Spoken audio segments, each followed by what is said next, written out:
विद्यार्थी मित्रांनो, रेषेचा चढ ही संकल्पना केवळ गणितापुरती मर्यादित नाही. ही संकल्पना आपल्या दैनंदिन व्यवहारात आणि तांत्रिक क्षेत्रात मोठ्या प्रमाणावर वापरली जाते.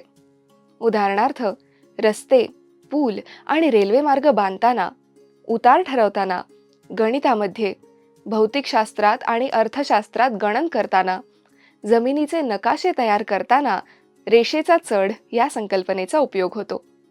आपण दैनंदिन जीवनातही चढ या संकल्पनेचा उपयोग करतो, जसे की बांधकामातील जिना, घराच्या छताचा चढ, पाईपमधून पाणी वाहणे, डोंगराळ भागात चढ असतो.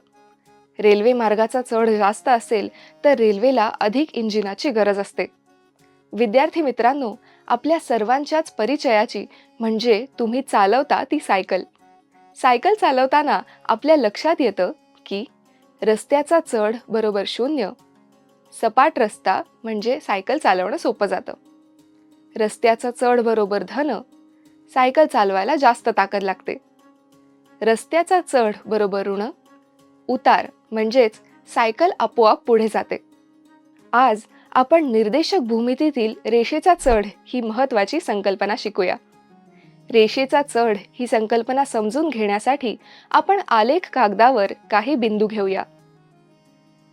बिंदू ए 0 ऋण 3, बिंदू बी 1 0, बिंदू सी 2 3, बिंदू पी ऋण 1 ऋण 6 हे निर्देशक लक्षात घेऊन पुढील तक्त्याचं निरीक्षण करूया. आलेख कागदावर ए, बी, सी, पी हे सर्व बिंदू स्थापित करून ते जोडूया.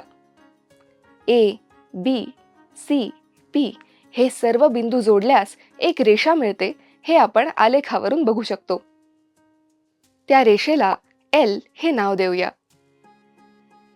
या रेषेवरील कोणत्याही दोन बिंदूंसाठी y2 वजा y1 छेद x2 वजा x1 हे गुणोत्तर स्थिर आहे. या स्थिर गुणोत्तराला रेषा एलचा चढ म्हणतात. रेषेचा चढ सामान्यपणे m या अक्षराने दर्शवतात. म्हणून m बरोबर y2 वजा y1 छेद x2 वजा x1. विद्यार्थी मित्रांनो, या सूत्राचा उपयोग करून x अक्ष आणि y अक्षाचा चढ काढल्यास x अक्षाचा चढ 0 येतो व y अक्षाचा चढ सांगता येत नाही. त्रिकोणमितीय गुणोत्तर वापरून सुद्धा चढ काढता येतो.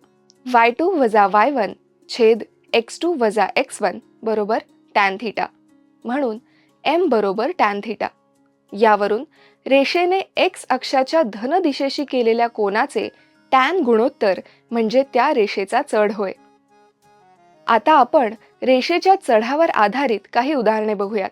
दोन बिंदूंचे निर्देशक दिले आहेत a 2 3 आणि b 6 11. त्यावरून रेषा ए बी चा चढ काढा. उकल. सूत्र: रेषेचा चढ m बरोबर y2 वजा y1 छेद x2 वजा x1.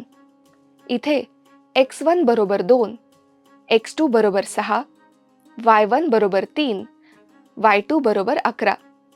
सूत्रामध्ये या किमती ठेव. m बरोबर 11 वजा 3 छेद 6 वजा 2 बरोबर 8 छेद 4 बरोबर 2. म्हणून रेषेचा चढ बरोबर 2.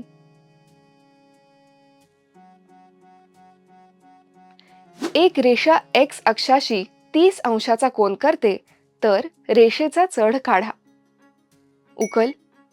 सूत्र: m बरोबर tan थीटा. म्हणून m बरोबर tan 30 अंश. tan 30 अंश बरोबर 1 छेद वर्गमुळात 3. म्हणून रेषेचा चढ m बरोबर 1 छेद वर्गमुळात 3.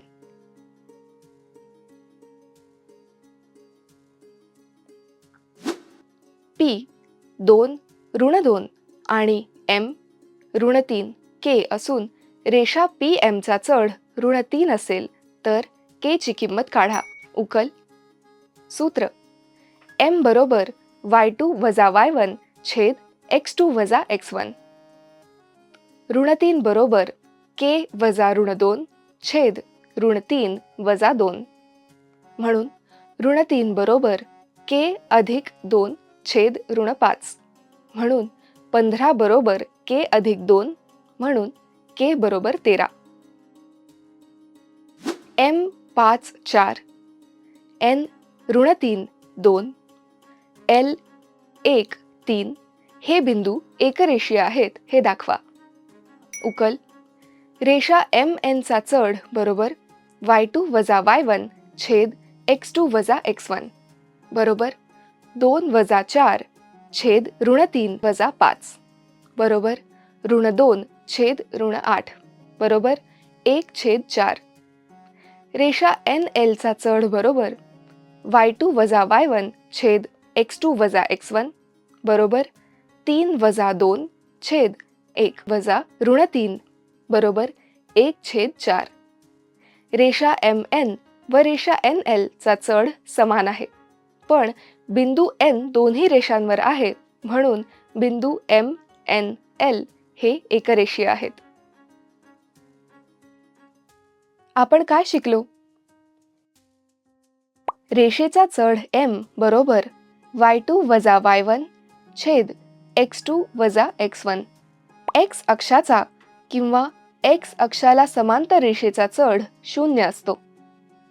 y अक्षाचा किंवा y अक्षाला समांतर रेषेचा चढ ठरवता येत नाही. त्रिकोणमितीय गुणोत्तर वापरून रेषेचा चढ बरोबर tan थीटा. सूत्रांचा उपयोग करून उदाहरणे सोडवणे. स्वाध्याय. p -3 1 आणि q 5 -2 या बिंदूंतून जाणाऱ्या रेषेचा चढ काढा. x अक्षाला समांतर असणाऱ्या रेषेचा चढ लिहा. x अक्षाला लंब असणाऱ्या रेषेचा चढ लिहा. x अक्षाच्या धन दिशेशी 60 अंश मापाचा कोन करणाऱ्या रेषेचा चढ काढा.